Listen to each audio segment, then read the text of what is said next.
នៅមានបងប្អូនខ្លះសួរខ្ញុំពីរបៀបជិះរថភ្លើងនៅប្រទេសអូស្ត្រាលីហើយជាពិសេសនៅអូស្ត្រាលីឥឡូវជិះរថភ្លើង free នោះគឺជាចំណតរថភ្លើងហើយខ្ញុំនឹងឡើងលើរថភ្លើងក្នុងរយៈពេល2-3នាទីទៀតឬសលេងរថភ្លើងមកហើយខ្ញុំនឹងបង្ហាញអ្នកនរគ្នាជិះដល់របៀបណាអូខេឥឡូវដល់ចិត្តដល់ហើយចូលរថភ្លើងខ្ញុំបត់ទៅឆ្វេងតិចទៀតឡើយហើយលឺសលេងទឹងហ្នឹងបានន័យថារថភ្លើងចិត្តមកដល់ហើយគេឲ្យគេធ្វើដំណើរឆ្លងផ្លូវឲ្យប្រយ័ត្នអូខេនេះកាច់ចូលមកអានេះទូកន្លែងយើងបានកាត់រថភ្លើងហ្នឹងយើងអាចបញ្ចូលលុយតាមនេះក៏បានហើយបន្តមកយើងបង់លុយកន្លែងនេះយើងអាចចុចឆែកមើលថាយើងកាតយើងសល់លុយប៉ុន្មានអីហ្នឹងហើយអានេះពេលយើងមានកាតហ្នឹងហើយធម្មតា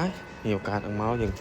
វាយកន្លែងនេះតែឥឡូវនៅ Melbourne ជារថភ្លើង free រយៈពេល2ខែរហូតដល់ចុងខែ5អូខេឥឡូវរថភ្លើងមកហើយមនុស្សច្រើនមែនទែនឥឡូវម៉ោង5ល្ងាចមនុស្សចេញធ្វើការគ្រប់គ្នាធម្មតារថភ្លើងមាន2កន្លែងវាមានមកខាងនេះហើយនឹងទៅខាងក្រោយវិញអញ្ចឹងដើម្បីយើងដឹងថាគួរទៅលេខប៉ុន្មានអានេះលេខ1ចំណុចលេខ1អាមួយទៀតចំណុច2ដើម្បីដឹងថាទៅលេខប៉ុន្មានយើងមើលតាមទូរស័ព្ទយើងមើលតាម Google ថា